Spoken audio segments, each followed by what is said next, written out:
Hello and welcome back to my YouTube channel. So आज के इस वीडियो होने वाली है एक पीएचडी इंफॉर्मेशन के तरफ से। ये है doctor of philosophy PhD admission notice है। ये कुरुक्षेत्र यूनिवर्सिटी का ये पीएचडी एप्लीकेशन फॉर्म है। आइए देख लेते हैं सब कुछ एलिजिबिलिटी क्राइटेरिया। ये पार्ट 2 है कुरुक्षेत्र यूनिवर्सिटी का। जो ये पीएचडी फॉर्म है ये एक स्टेट यूनिवर्सिटी है। इसका ये पार्ट 2 है। पहले जुलाई सेशन में एक जा चुकी है। ये है जो बायएनुअल सेशन होता है उसके लिए है ये।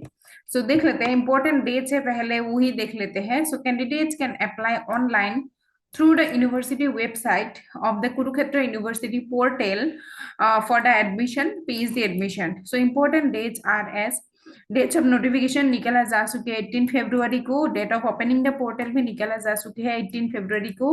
लास्ट डेट है 2 मार्च में। लास्ट डेट होगा 2 मार्च तक आप लोग अप्लाई कर सकते हैं। उसके बाद नहीं कर पाएंगे 2 मार्च मिडनाइट तक, मतलब नाइट तक 12 तक कर सकते हैं आप लोग। Last date for submitting the application form, last date होगा विथ लेट फी देना पड़ेगा 2000 रुपी। ये 8 मार्च तक है। इससे अच्छा है आप लोग 2 मार्च तक ही अप्लाई कर दो। 2 मार्च में ही लास्ट डेट है। 8 मार्च तक कर सकते हैं जो लोग भूल गए होंगे उन लोगों के लिए। अभी कर दीजिए आप लोग जो लोग इंटरेस्टेड हैं। एंट्रेंस टेस्ट होगा 11 मार्च को and then uploading the keys होगा 11 मार्च को ही। Accepting objections 12 March. Declaration of result 17 March. Counselling and document verification 18 March से लेके 20 मार्च तक होगा। फर्स्ट लिस्ट निकाला जाएगा 24 मार्च में। फी पेमेंट डेडलाइन होगा 25 मार्च। देन सेकेंड लिस्ट भी निकाला जाएगा उसका, वो होगा 27 मार्च में। देन फी पेमेंट डेडलाइन होगा उसका सेकेंड जो लिस्ट निकाला जाएगा उसके लिए 30 मार्च में। Then commencement of course work होगा 1 अप्रैल से। कंप्लीशन ऑफ कोर्स वर्क होता है यहाँ का 180 डेज यानी कि 6 मंथ में। Conduct of examination and declaration of result of coursework within 1 month from the date of completion of coursework. Okay.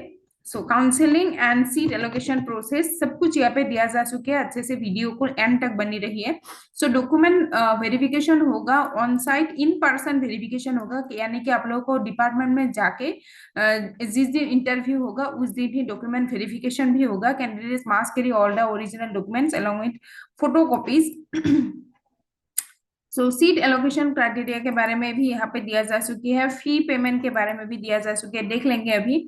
Online document verification for distant candidates के बारे में भी दिया जा चुका है, सब कुछ है। अभी आ जाता है eligibility, seat matrix and fee details पर।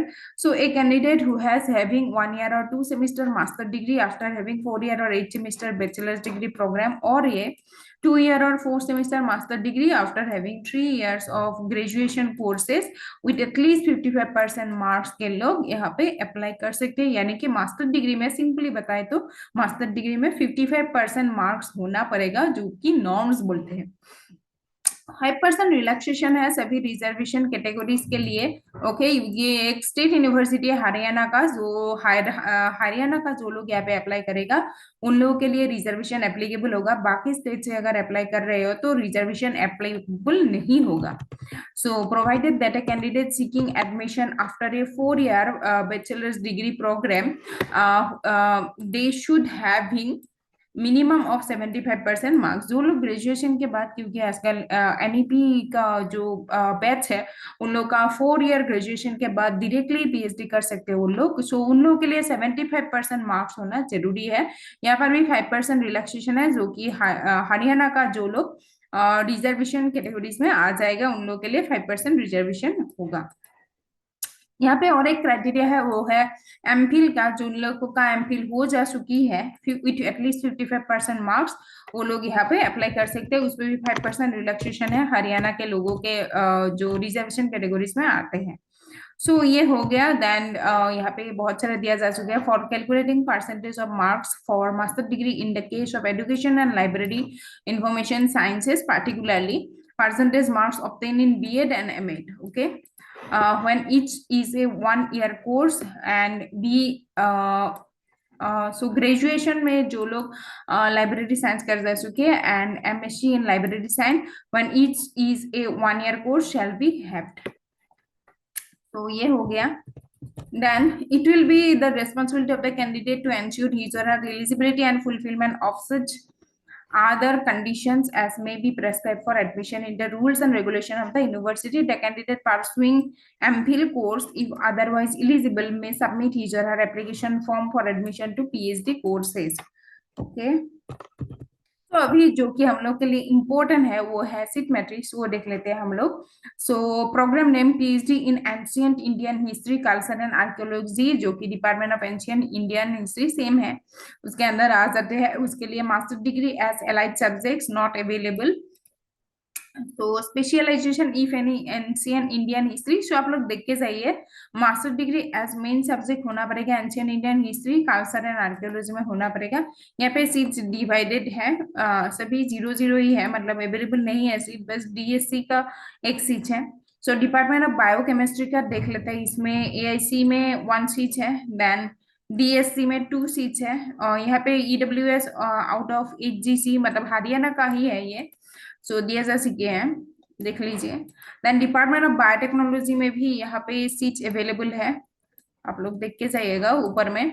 सो डिपार्टमेंट ऑफ केमिस्ट्री में भी यहाँ पे सीट अवेलेबल है थोड़ा सा. Then department of chemistry physical, so पहले वाला था इनऑर्गेनिक, देन सेकेंड वाला हो जाएगा फिजिकल. सो इसमें भी सीट अवेलेबल है. सो केमिस्ट्री में सेपरेटली आप लोग अप्लाई कर सकते हैं वैसे अच्छे से. देन डिपार्टमेंट ऑफ केमिस्ट्री ये हो जाएगा ऑर्गेनिक का.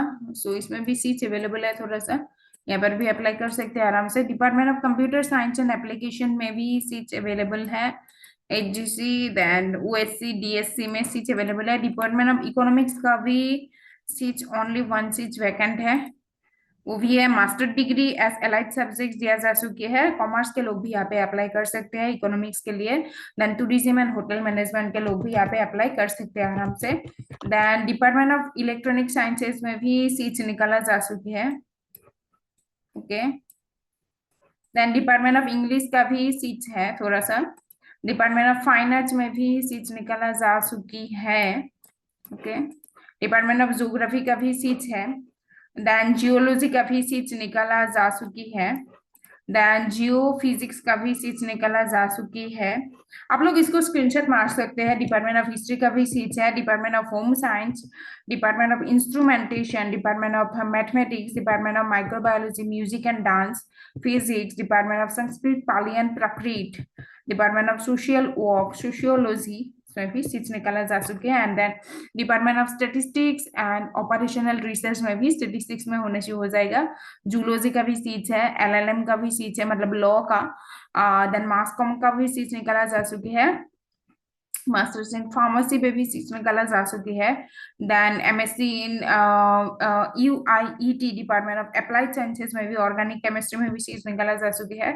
Then UIET department of applied physics में भी सीट्स निकाला जा चुकी है. यूआईईटी डिपार्टमेंट ऑफ बायोटेक्नोलॉजी में भी सीट्स निकाला जा चुकी है.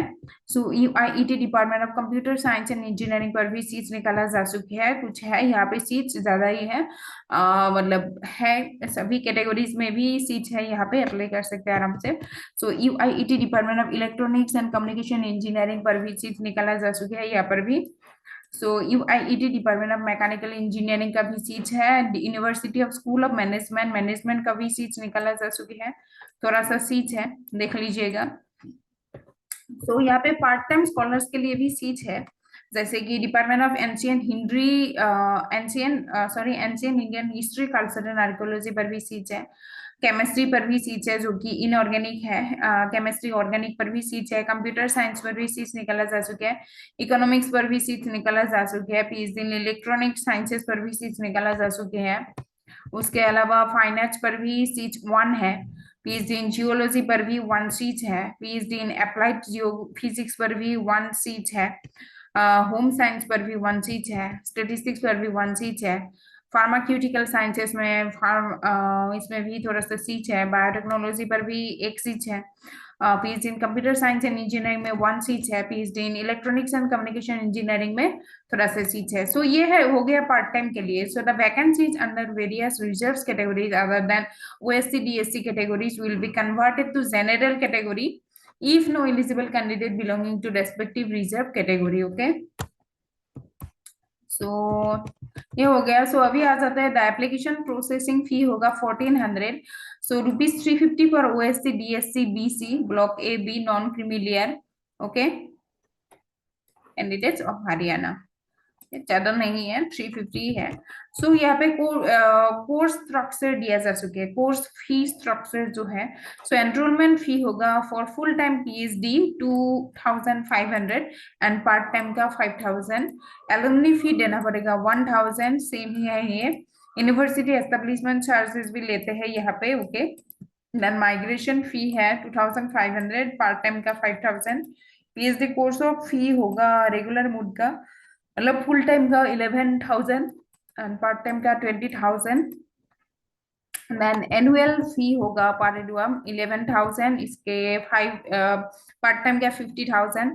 देन एनुअल फी पर एनुअम एक्सेप्ट फार्मास्यूटिकल साइंसेस के लोगों का होगा 22,000, पार्ट टाइम का 50,000। Pharmaceutical sciences and institute of law का है 60,000 एंड बाकी का 80,000, मतलब पार्ट टाइम का 80,000 है। सो एस्टेब्लिशमेंट चार्जेस यहाँ पे दिया जा सके सब कुछ अच्छे से। Students who have never been registered in this university or those who were previously registered but have been issued a migration certificate have migrated from this university shall be required to submit their migration certificate to the concerned department or institute within 1 month from the date of their enrollment in PhD program. Failure to submit the migration certificate with the prescribed period shall render the student liable to pay a late fee of ₹1,000 per month, subject to a maximum of ₹12,000 until migration certificate is duly submitted. Okay, ये हो गया. So thank you for watching today's video and bye bye.